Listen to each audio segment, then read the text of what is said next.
konferenza ssir kull sentej f'pajjiż tal-Commonwealth.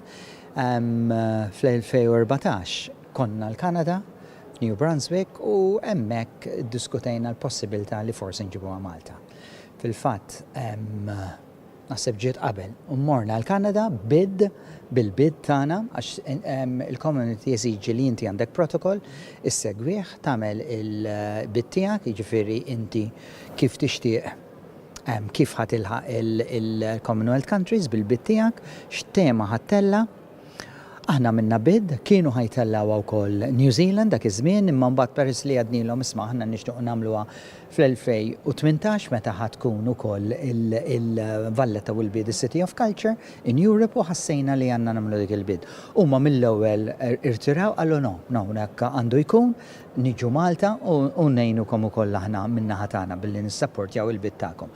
Għamilniha, irbaħniha u minn dak iż-żmien bdejna nippruvaw nagħmlu l-preparamenti tagħna x'kif ta' fint biex ittella konferenza ta' dal-livell tal-Commonwealth trid ħafna xogħol, ħafna preparamenti biex issib il-post ideali biex tagħmilha biex tilħaq issib l-sponsors li jistgħu jgħinuk biex tkun tista' tindirizza l-ispejjeż li jkollok li kif jaf kulħadd l-ispejjeż dejjem jiżdiedu għalhekk trid u ma tridx trid mill-sponsors.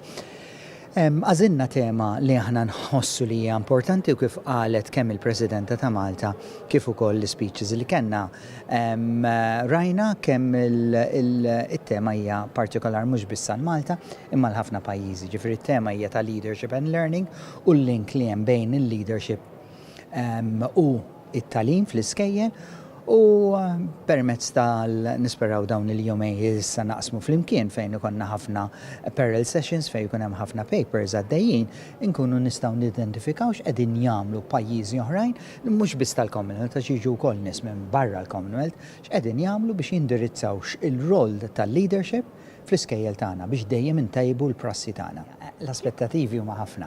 Waħda l-ewwel nett li aħna qed nuru lil pajjiżi l-oħra tal-Commonwealth li għalkemm aħna pajjiż żgħir nistgħu nilħqu l-għanijiet tal-Commonwealth li l-għanijiet tal-Commonwealth huma li nġibu n-nies flimkien minn pajjiżi differenti, nindirizzaw il-bżonnijiet tagħhom sa kif ta' fint il-Commonwealth huwa vast ħafna għandek pajjiżi sinjuri bħall-Awstralja, l-Kanada, l-Ingilterra, waqt li għandek imbagħad pajjiżi li ma jifilħux kif tajt jagħmlu konferenzi bħal dawn. Għalhekk kemm jista' jkun noħolqu l-opportunità anke r-riżorsi biex pajjiżi oħrajn li forsi ma jkunux jistgħu jattendu mill-Commonwealth inġibuhom xorta waħda biex permezz tal-dak li qed isir f'pajjiżhom aħna nkunu nistgħu naqsmuhom. Naħseb dak għall-inqas bħala aspettattiva l-ħaqnija. Jiġifieri għandna d-diversità mill-Commonwealth, għandna nies minn kważi kull imkien, kemm mill-Afrika, kemm mill-Pacific, kemm mill-Caribbean, jiġifieri nies mill-pajjiżi differenti ġew. Apparti minn hekk sintendi ġew nies mill-Ewropa, għandna nies mill-Ġermanja, mill-Iżvezja, għandna wkoll hekk missier żball Franċiżi, jiġifieri għandna kif tajt xelta differenti. Għalhekk qed nisperaw li dik kif tajt l-aspettattiva li aħna jirnexxinna naqsmu l-ideat fost mhux biss il-Commonwealth imma pajjiżi oħrajn ħanilquh. Waħda mill-affarijiet li semmejt anke forsi fil-opening speech tiegħi hija di. Il-diversità li qed jeżistu fl-iskejjel mhux biss ta' Malta, imma Malta partikolarment aħna nħossuha għaliex għandna skejjel f'Malta fejn il-maġġoranza ta' tfal qed ikunu iktar barranin milli Maltin. U dik iġġib bil-fors sfidi ġodda, jiġifieri sfidi ta' lingwa, sfidi ta' reliġjon, sfidi ta' kultura, dawn kollha jiffettwaw l-għalliem. U l-għallim kif qed ngħinuh.